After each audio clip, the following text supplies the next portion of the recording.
Okay, so my name is Camilo, and we are group 15. And my partner is Addison, and we're going to present a few questions about the financial system and how the money works. So at the beginning, we're going to start for a few vocabulary. We're going to first understand what is a consumer price index that is measure the monthly change in prices paid by the consumer. The corresponding financial state entity calculates the CPI as a weighted average of prices for a basket of goods and services representative of aggregate consumer spending. It means roughly like a basket of goods that was taken before. What is the price compared with the today's the price? The consumer credit is personal debt taken to purchase some goods and services. So we are going to measure like the credit of the people, how much credit they are taking out. The investment credit, like some companies, there is a tax incentive that permit business to deduct some specified percentage of certain investment from the tax liability. The financial credit is user using directly or indirectly to cover some default payment. Okay, so we're gonna start. We're gonna talk about my country, Colombia.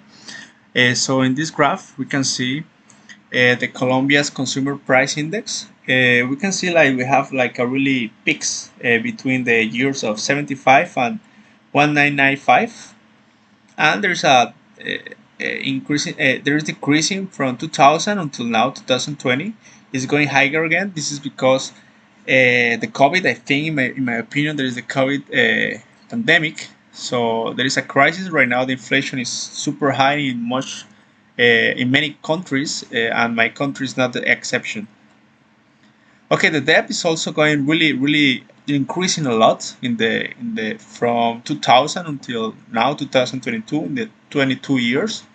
It's starting, for example, in 2004 at 20 million, and now we are also increasing because of the inflation, and many countries uh, has an increasing in the debt because of the crisis of the COVID crisis. And we can see here, for example, there is a this peak 2014. It was decreasing.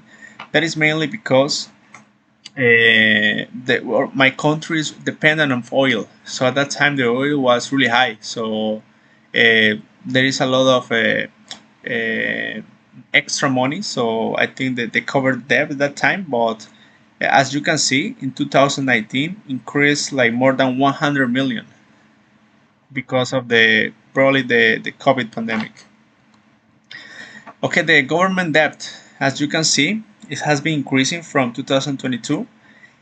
This is quite interesting. In 2014, it was decreasing. That is mainly because the oil prices, as I told you before, they were almost like 120 dollars per barrel of oil. So at that moment, the oil was pretty high. So the government debt go decrease. There is a really strange case. It was a good moment for my country economy, but as you can see now, it's increased a lot. Increased almost 200K. In this case, mainly because of the pandemic. I mean, the government has to take loans from the international bank to help the people from the poverty. The Colombian consumer debt has been increasing. Also, it means like people are getting more taking out more credits in the last from 2012 to 2022.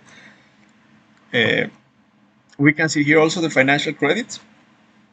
Also, this large decreasing is mainly because at that moment I think we were suffering a security crisis, a lot of violence in my country. So the credit, no many people want to invest in my country. So we see a huge people that were not taking credits because my country was not a very safe place to invest money. Okay, the Colombian investment credit, as you can see, our main ally is US. We have is the first mostly country that invests in many by billions in my country. So we can see a constantly huge increase in investment from US. And finally, we have the Colombian consumer credit. We can see that people are getting more credits in the last from 2004 until 2022. This is mainly because the life, as you can see in the next slide, the Gini coefficient. We can see like the wealth is not really well distributed. So uh, people are often they need to take out credits to live the daily life or yeah. As you can see, the Colombian Gini coefficient is really unequal. So um, the Gini coefficient measures how the money is distributed in the population.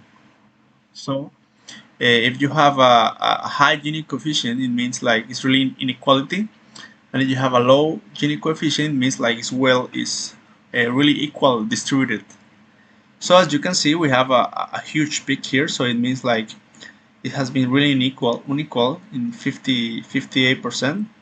It go a little bit decreasing in the last couple of years, but right now because of the COVID pandemic, we can see it's increasing again. So people who has money, they are having more money, and people who has no money, that they are poor, they are struggling to be again. I mean, to to to get some money.